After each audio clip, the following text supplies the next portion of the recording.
Hello guys. उम्मीद है कि आप लोग खैरियत से होंगे।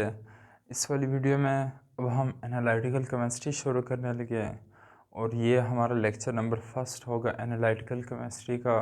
इसमें हम एनालिटिकल केमिस्ट्री होती क्या है, इसकी डेफिनेशन क्या होनी है, किसी भी केमिकल कंपाउंड की एनालिसिस आपने कैसे करनी है, ओल्ड मेथड कैसे थे, न्यू मेथड ऑफ एनालिसिस कैसे होने हैं, और साथ ही साथ कंबशन एनालिसिस कैसे होनी है, और इसी के साथ साथ हम एम्फिरिकल फार्मूला कैसे डिटरमाइन करते हैं और मॉलिक्यूलर फार्मूला आपने कैसे डिटरमाइन करना है। ये सारी चीज़ें इसी वीडियो में होगी। तो चलिए शुरू करने लगे। यहाँ पे देखिए एनालिटिकल केमिस्ट्री के मतलब क्या है। एनालिटिकल केमिस्ट्री की एक ऐसी branch, a branch of chemistry in which we deals with separation and analysis of a sample to identified components. Chemistry की एक ऐसी ब्रांच है जिसमें हम क्या करें, किसी भी केमिकल एनालिसिस करें, किसी भी सैंपल को आइडेंटिफाई करें कि उसके अंदर कौन कौन से कंपोनेंट्स होते हैं और इसके अंदर कितने सॉल्यूट्स है, कितने सॉल्वेंट्स है, कितनी कंपोनेंट्स हैं उनके अंदर। तो एनालिटिकल केमिस्ट्री को आप एक ज़बान में study of qualitative quantitative analysis of a chemical compound is called analytical chemistry, इसे भी आप कह सकते हो। दरअसल यहाँ पे हम केमिकल एनालिसिस कर रहे हैं, तो केमिकल एनालिसिस का मतलब क्या है, the process of determination of components present in a sample. किसी भी सैंपल के अंदर कितने कंपोनेंट्स हो सकते हैं उसे हम केमिकल एनालिसिस कहते हैं। तो दरअसल एनालिटिकल केमिस्ट्री के गोल दो तरह के होते हैं।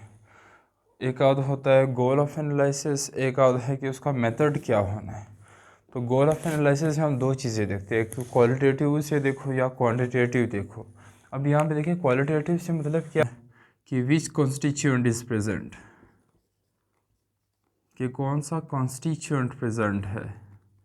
अब देखें अगर आप सपोज़ ऑर्गेनिक केमिस्ट्री के पॉइंट ऑफ व्यू से बताओ तो आप ये बता सकते हैं कि कौन सा फंक्शनल ग्रुप प्रेजेंट है, आया सेचुरेशन है या नहीं है किसी भी कंपाउंड के अंदर।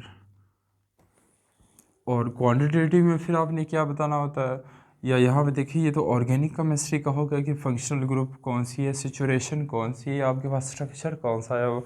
या इनऑर्गेनिक केमिस्ट्री में आप ये बता सकते हो कि एसिड कौन सा आपने लिया हुआ, साल्ट कौन सी बनाई है आपने, या अल्कलाई या बेस आपने कौन सी ली हुई, तो उसकी कितनी कॉन्स्टिट्यूएंट आपने ली हुई। और क्वांटिटेटिव में देखो how many constituent is present, मतलब आपने उसकी क्वांटिटी कितनी ली है, how many constituent is present in a sample, किसी भी सैंपल के अंदर कितनी कॉन्स्टिट्यूएंट प्रेजेंट है।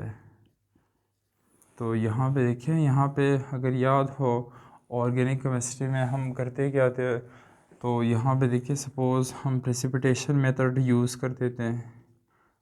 पीपीटी में लिख रहा हूँ, प्रेसिपिटेशन मेथड में हम करते क्या थे, एक किसी भी एसिड या किसी भी साल्ट को हम उठाते थे, तो उसको जब मिक्स करते थे, कोई भी सपोज आपने एक आध वाटर इनसॉल्युबल साल्ट लिया हुआ, एक आध सॉल्युबल लिया हुआ, दोनों को मिक्स अप किया, कुछ प्रेसिपिटेट्स नीचे से रह गए, जब हम उनको फ़िल्टर करते थे जो प्रेसिपिटेट्स होते थे उनको हम वेट करते थे क्या या उनका वेट कितना आया। या अगर याद हो हम टाइट्रेशन वगैरह करते हैं, तो टाइट्रेशन वाले मेथड में होता क्या है, आपके पास एक आध ब्यूरेट होती है जो ऊपर होती है, नीचे एक आध सैंपल पड़ा हुआ होता है, नीचे आपके पास ना एक आध टेस्ट ट्यूब होती है, या आपके पास एक छोटी सी बीकर होती है। तो यहाँ पे जो ऊपर ब्यूरेट है उसके अंदर हम एसिड ऐड कर देते, नीचे आपको एक आध अल्कलाई दे देते, और अल्कलाई के अंदर फिर हम एक आध इंडिकेटर ऐड कर देते।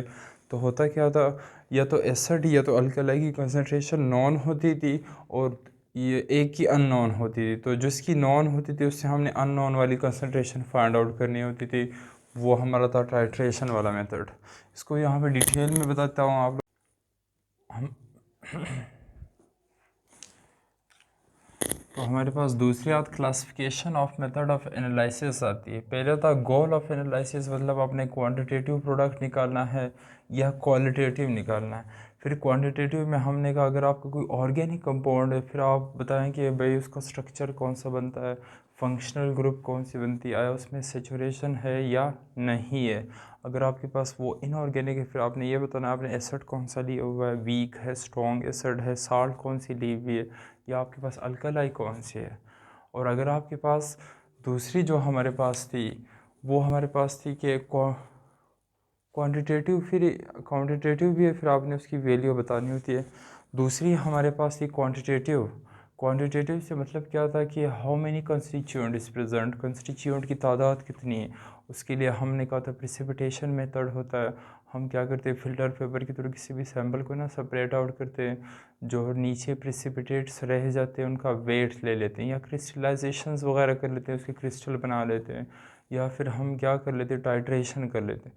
टाइट्रेशन में होता क्या है, एसिड की एक आध, अगर एसिड की कंसनट्रेशन नॉन है तो जो नीचे आपके पास अल्कलाई होनी है उसकी कंसनट्रेशन अननोन होती है, तो इस वाले मेथड के थ्रू हम प्रैक्टिकली उसको सॉल्व कर लेते हैं कि या हमारे पास एक आध मोलरिटी नॉन थी, एक आध अननोन मोलर सोल्यूशन था।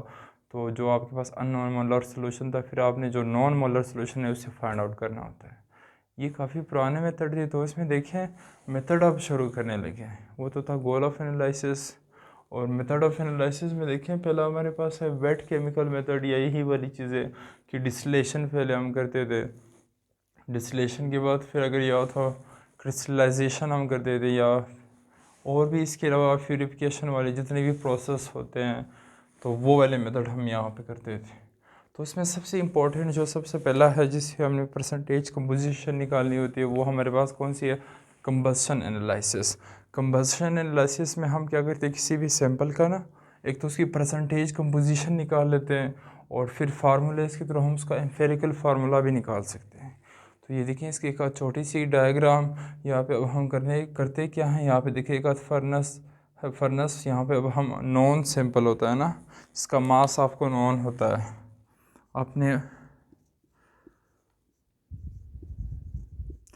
आपने करना क्या है, सैंपल को यहाँ पे इस वाले फर्नस में रखना है, और यहाँ से देखिए ऑक्सीजन की सप्लाई हो रही है, यहाँ पे होकर के बर्निंग शुरू हो जाएगी।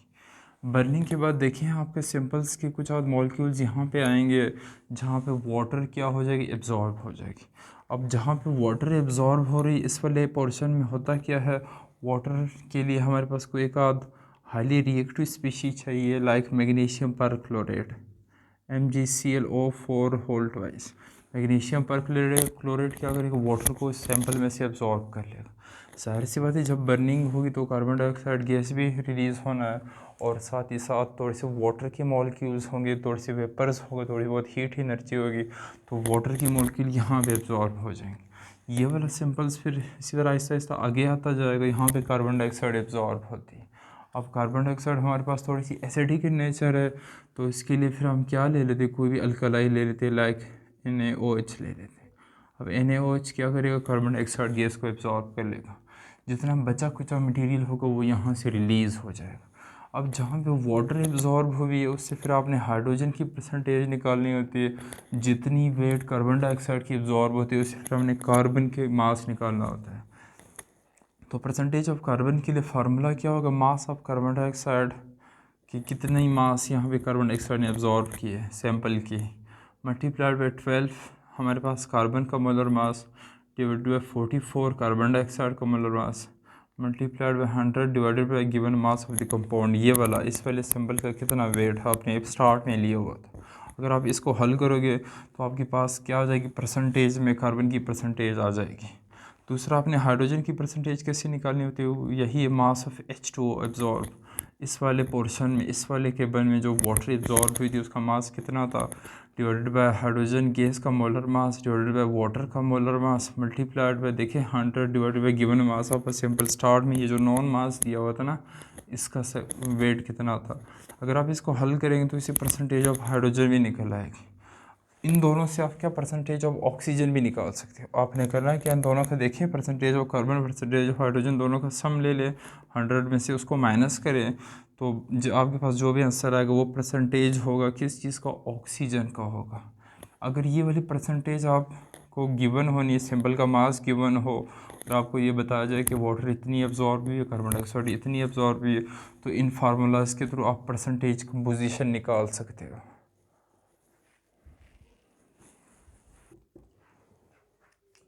यहाँ पे देखें एक आध न्यूमेरिकल सा है, the combustion of 1.125 gram of sample produce 3.447 gram of carbon dioxide and 1.647 gram of water, calculate percentage of carbon and hydrogen. हमने कहा कंबशन एनालिसिस के अंदर वाटर एब्जॉर्ब होती है, उससे आप फिर आपने परसेंटेज किस चीज़ की निकालनी होती है, हाइड्रोजन की। अगर आपके पास कार्बन डाइऑक्साइड गैस एब्जॉर्ब हुई है तो उससे आपने किस चीज़ की परसेंटेज निकालनी होती है, कार्बन की। तो यहाँ पे देखिए हमने लिखा परसेंटेज ऑफ कार्बन के लिए फार्मूला क्या था, mass of carbon dioxide divided by 12 multiplied by 44। 12 हमारे पास कार्बन का मोलर मास, 44 कार्बन डाइऑक्साइड का था, 100 divided by given mass of अ। तो यहाँ पे देखिए गिवन मास सिंपल का हमने कहा तो स्टार्ट में बता देते हैं, 1.125 ग्राम लिया हुआ है ना। तो यहाँ पे देखिए गिवन मास ऑफ सिंपल 1.125 ग्राम, 1.125 ग्राम। तो इसके लिए हमने किया क्या, कितने मास कार्बन डाइऑक्साइड गैस के एब्जॉर्ब हुए, 3.447 मल्टीप्लाइड बाई यही 12 divided by 44 multiplied by 100। Given mass जो स्टार्ट में हमने फर्नेस में रखी हुई थी वो 1.125 ग्राम थी, तो आपका आंसर 83.6% आया। अगर आपने परसेंटेज हाइड्रोजन की निकालनी होती है तो mass of water absorb divided by 2, हमारे पास हाइड्रोजन का मोलर मास डिवाइडेड बाय यहाँ पे 18 वाटर का है multiplied by 100 divided by mass of a compound. तो यहाँ पे होगा क्या, यहाँ पे आप देखिए यहाँ पे परसेंटेज हाइड्रोजन गैस की निकल आएगी 6.3% आ जाएगी।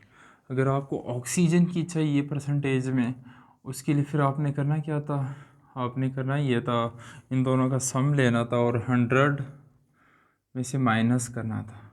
अब यहाँ पे देखिए इन दोनों का सम अगर आप ले लो 83.6 और देखिए मैं इसके साथ प्लस कर रहा हूँ 16.3, तो यहाँ पे देखिए ये 9, ये भी 9, ये हमारे पास 99.9% हो जाएगा।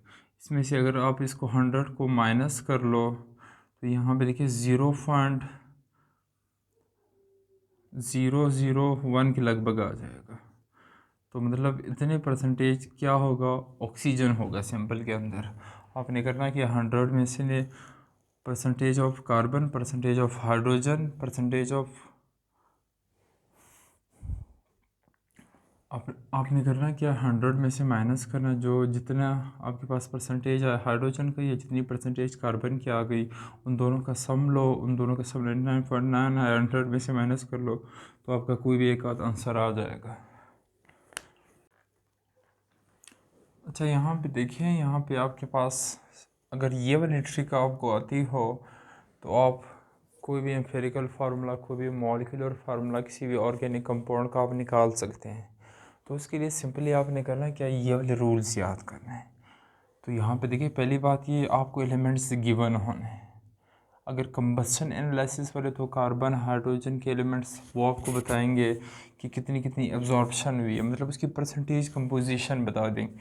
अगर आपको सिर्फ एलिमेंट्स बताए हुए उसकी परसेंटेज कंपोजिशन आपने ख़ुद से कैलकुलेट करनी, तो उसके लिए का जनरल फार्मूला क्या था परसेंटेज कंपोजिशन के लिए, मास ऑफ, सपोज़ अगर आप वाटर का ना परसेंटेज कंपोजिशन निकाल रहे हो तो इसके लिए क्या था, वाटर में से देखें, अगर ये वाटर में से आप ये पूछ रहे हो कि हाइड्रोजन की कितने परसेंटेज कंपोजिशन हो सकती है, तो आपने क्या लिखना है, मास ऑफ हाइड्रोजन कितनी है divided by molar mass, M dot mass molar mass of compound कितना है, और आल कंपाउंड का मोलर मास कितना है, और इस वाले का एटॉमिक मास कितना है हाइड्रोजन का।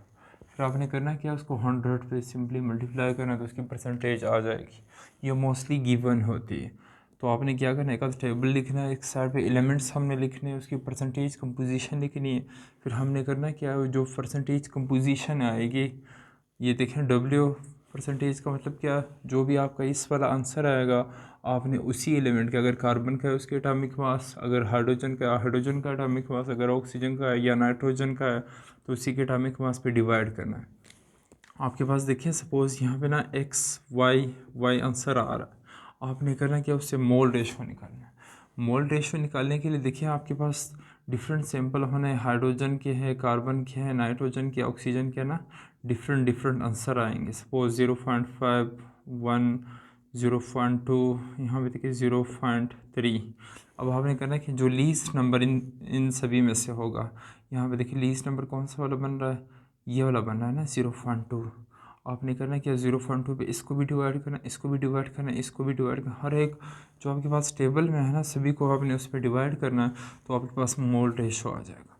मोल रेशो आपको फिर क्या बता देगा कि इस एलिमेंट में इतना एम्फेरिकल फार्मूला था, इस वाले कार्बन में इतना था, नाइट्रोजन में इतना आया, तो वो आपको एम्फेरिकल फार्मूला बता देगा। फिर एम्फेरिकल फार्मूले से आपने मॉलिकुलर फार्मूला कैसे फाइंड आउट करना है, तो आपके लिए n जो होगा वो इक्वल टू होगा given mass of a sample divided by empirical formula mass, क्योंकि एम्फेरिकल फार्मूला हमारे पास इज इक्वल टू होता है n multiplied by empirical formula. तो n को आपने कैसे निकालना होता है, given mass of a sample, जो फर्नेस में आपको पहले से सैंपल आपने लिया होता है ना, उसका मास कितना है, डिवाइडेड बाय जो एम्फेरिकल फार्मूला जो यहाँ पे आपने कैलकुलेशन की, और जो ये एम्फेरिकल फार्मूला सपोज देखिए यहाँ पे हाइड्रोजन 2 आ गया, कार्बन 1 आ गया, नाइट्रोजन 2 आ गया और ऑक्सीजन 2 आ गया। तो आपके पास इस तरह का सिंबल होगा, उसका आपने ना फिर मोलर मास निकाल लेना है। उसको जब आप सॉल्व करोगे तो आपके पास n की वैल्यू आ जाएगी, फिर आपने n की वैल्यू को ना इसके साथ मल्टीप्लाई कर लेना है, तो आपका मॉलिक्यूलर फार्मूला मास निकल आएगा। ये कैसे होना है, इसके लिए एक आध एग्जाम्पल करते हैं। यहाँ पे देखें, यहाँ पे एक आध न्यूमेरिकल सा हुआ कि आपने एम्फेरिकल मॉलिक्यूलर फार्मूला कैसे डिटरमाइन करना है। इन coffee caffeine is 49.48% of carbon, 5.19% hydrogen, 16.48% oxygen and 28.85% nitrogen. Calculate empirical formula and molecular formula. तो इसके लिए आपको वो वाले रूल्स देखें। सबसे पहले हमने क्या कहा था कि हम एक आधा ना यू टेबल बनाएंगे, और वहाँ पे सबसे पहले हमने ना एलिमेंट्स लिखने होते हैं। तो यहाँ पे मैं क्या करूँगा, पहले एलिमेंट्स लिख लेता हूँ। तो यहाँ पे देखिए सबसे पहले हमारे पास कार्बन एक आध एलिमेंट आया हुआ है, अच्छा। और इसके बाद देखो हाइड्रोजन एक आध एलिमेंट आया हुआ है, अच्छा। फिर इसके बाद ऑक्सीजन आया हुआ है, और ऑक्सीजन के बाद देखिए नाइट्रोजन भी आया हुआ है एक आध एलिमेंट, अच्छा। फिर इसके बाद ये तो मैंने एलिमेंट्स लिख लिए यहाँ पर। फिर इसके बाद हमने करना क्या है, अगर आपने एलिमेंट्स लिख ली है, फिर आपने क्या करनी होती है, उसकी परसेंटेज कंपोजिशन बतानी होती है। तो परसेंटेज कंपोजिशन देखें ऑलरेडी से गिवन है, अगर गिवन नहीं थी फिर आपको ना कोई मॉलिक्यूलर फार्मूला दे देते। फिर आपने करना क्या था, मास ऑफ अ सिंपल या atomic mass of a simple divided by their molar mass. तो यहाँ पे देखिए ये मोस्टली गिवन होती है। तो यहाँ पे 49.48%, देखिए ऊपर परसेंटेज में है ना, 5.19%, और ये देखिए 16.48%, और ये देखिए 28.85%। अच्छा, फिर ये हो गया हमारा पहला स्टेप, ये हो गया हमारा दूसरा स्टेप। तीसरा स्टेप हमारे पास क्या था, तीसरा स्टेप हमारे पास था कि आपने करना क्या, जो ये परसेंटेज आई हुई है ना, उसको आपने डिवाइड करना होता है एटॉमिक मास पे। ये देखो ए मास में लिख रहा हूँ, जो आपको परसेंटेज आई है ना, जो परसेंटेज वेट आया हुआ है, वो आपने उसके एटॉमिक मास पे डिवाइड करना होता है। तो यहाँ पे देखिए 49.48, अगर आप इसको ना मैं डिवाइड कर दूँ, कार्बन का एटॉमिक मास कितना होगा, 12 होगा। तो इसको देखो 49.48 डिवाइडेड बाय 12, तो ये मेरे पास आ गया इक्वल टू 4.123। चलिए हम यहाँ तक आ जाते हैं, और इसका आप देखें, इस वाले का देखो 5.19 डिवाइडेड बाय हाइड्रोजन का अगर आप देखें तो मोलर मास इसका 2 बन रहा है, 2 के लगभग है, मतलब 1 हम लिख लेते हैं तो ये इतना ही आएगा 5.19। और इसका देखें 16.48 डिवाइडेड बाय इसका कितना होगा, 16 होगा, 16.48 डिवाइडेड बाय 16, तो ये मेरे पास है 1.03। नाइट्रोजन का कितना है 28.85, और इसका देखिए 14 के लगभग आ रहा है। तो इसको देखो अब 28.85 डिवाइडेड बाय 14, तो ये वाला आंसर मेरे पास आ गया 2.057। अच्छा, अब यहाँ पे देखें ये परसेंटेज, ये वाली परसेंटेज हमने क्या किया, इसके एटॉमिक मासेस पे ना डिवाइड किया। नंबर 4 स्टेप आपके पास फिर क्या बनता था कि अपना मोल रेशो निकालनी है। मोल रेशो के लिए मैंने क्या बताया था कि इनमें से जो सबसे लीस्ट वैल्यू होगी उसको हर एक पे डिवाइड करना है। तो इनमें से सबसे कम वाली वैल्यू कौन सी है, ये वाली है। तो आपका है 4.123, इसको डिवाइड करना आपने 1.03 पे, और यहाँ पे देखिए 5.19 डिवाइडेड बाय 103, और यहाँ पे देखिए 1.03 डिवाइडेड बाय 1.03, और यहाँ पे देखिए 2.057 डिवाइडेड बाय 1.03। तो इसको अब हम हल करने लगे हैं। 4.123 डिवाइडेड बाय 1.03 या 1.03, तो ये मेरे पास आ गया 4, इसका आंसर आ गया। अच्छा, और यहाँ पे देखिए 5.19 डिवाइडेड बाय 1.03, ये मेरे पास आंसर इसका आ रहा है 5 आ रहा है इसका। अच्छा, और इसका कितना है कि इसका 1 आ रहा है। अच्छा, अब आगे देखें 2.057 डिवाइडेड बाय 1.03, तो ये देखिए इसका भी आंसर हमारे पास कितना आ रहा है 2 आ रहा है। अच्छा, तो यहाँ पे ये देखें, ये अब हमारे पास क्या हो गया, एम्फेरिकल फार्मूला हो गया। अब एम्फेरिकल फार्मूला हमारे पास क्या क्या होगा, यहाँ पे देखिए कार्बन का ना 4 बन रहा है, और यहाँ पे देखिए हाइड्रोजन का हमारे पास क्या बन रहा है 5 बन रहा है, और यहाँ पे ऑक्सीजन का देखो ऑक्सीजन का 1 बन रहा है, और नाइट्रोजन का देखें नाइट्रोजन का कितना बन रहा है 2 बन रहा है। ये हमारे पास अब एक और एम्फेरिकल फार्मूला हो गया।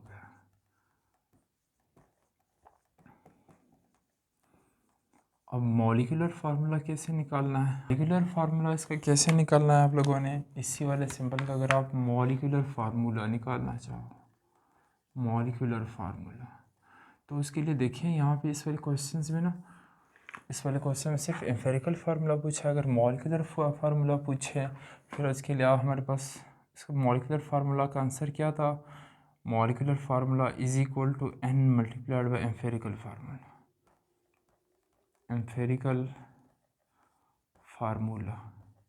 अब ये n को कैसे फाइंड आउट करना है, हमने कहा था n हमारे पास इक्वल टू होगा given mass of a sample, given mass किसी भी सैंपल का ना गिवन मास। तो इस वाले क्वेश्चन में देखो स्टार्ट में हमने नहीं लिखा हुआ है ना दिया हुआ है, तो उसका गिवन मास फिर formula mass, empirical formula mass, empirical formula ये है, इसका मोलर मास कितना होगा, एम्फेरिकल फार्मूला मास कितना बन रहा है। तो यहाँ पे देखिए आपका n आ जाएगा, सपोज़ गिवन मास आपको कितनी भी दी वो 120 दिया हुआ है, और यहाँ पे देखिए एम्फेरिकल फार्मूला मास अगर आप इनका कैलकुलेट करो, हम वैसे सपोज़ कर रहे हैं, सपोज़ आपका ना 90 के लगभग आ रहा है, तो अगर आप इसको कॉल करो 120 डिवाइडेड बाय 90, तो ये देखें सपोज़ अगर आपके पास इसी के लगभग इसी की रेंज में आपका ना एक आध आंसर आ जाएगा। सपोज़ अगर ये 180 है, 180 डिवाइडेड बाय 90, तो सॉरी 180 डिवाइडेड बाय 90, तो आपका आंसर कितना आ रहा है 2 आ रहा है। आपने अब करना क्या है, मॉलिक्यूलर फार्मूला लिखना है, molecular formula is equal to, ये n की वैल्यू कितनी है 2 है, 2 मल्टीप्लाइड बाई ये देखो एम्फेरिकल फार्मूला ये सारा C4H5ON2। अब आपके पास मॉलिक्यूलर फार्मूला उसका आ जाएगा, देखो C अब 8 हो जाएगा, H अब हमारे पास 10 हो जाएगा, O अब हमारे पास 2 हो जाएगा, N अब आपके पास कितना हो जाएगा 4 हो जाएगा। ओवरव्यू करवा रहा हूँ, सबसे पहले हमने एलिमेंट्स लिखे टोवेल वाले फॉर्म में, फिर उसकी परसेंटेज कंपोजिशन निकालनी होती है, या तो कंबशन एनालिसिस वाले मेथड के थ्रू आपको क्लियर होनी है, या अगर ऑलरेडी से आपको क्वेश्चन में गिवन होनी। फिर आपने करना है कि आप परसेंटेज कंपोजिशन को आपने डिवाइड करना है उसकी जो एलिमेंट होगा ना उसके एटॉमिक मास पे। यहाँ पे कार्बन का एटॉमिक मास 12, यहाँ पे हाइड्रोजन का देखिए 1, ऑक्सीजन का 16, नाइट्रोजन का 14। ये जो आपके पास आंसर आएगा फिर इससे आपने मोल रेशो निकालनी होती है। मोल रेशो कैसे निकालोगे, इन सभी सैम्पल्स में से जिसका, सभी एलिमेंट्स में से जिसकी लीस्ट वैल्यू होगी, हर एक वैल्यू को ना उस पर डिवाइड करना है, तो आपके पास सिंपल ये वाली फॉर्म आ जाएगी। तो ये आपके पास क्या होगा, एम्फेरिकल फार्मूला होगा। मॉलिक्यूलर फार्मूला का हमारे पास n multiplied empirical formula, n को कैसे निकालना है आप, n का हमारे पास होता है given mass of acid divided by empirical formula mass. ये तो आपको क्वेश्चन वाले गिवन देंगे और ये आपने जो आपके पास एम्फिरिकल फार्मूला होगा ना उसका मोलर मास कैलकुलेट करना है। हमने सपोज 2 आंसर निकाला, फिर हमने मॉलिक्यूलर फार्मूला n की वैल्यू कितनी 2 मल्टीप्लाइड बाय ये वाला जो हमने एम्फिरिकल फार्मूला लिखा हुआ है। तो इस क्वेश्चन के थ्रू आप मॉलिक्यूलर फार्मूला और एम्फिरिकल फार्मूला दोनों निकाल सकते हैं।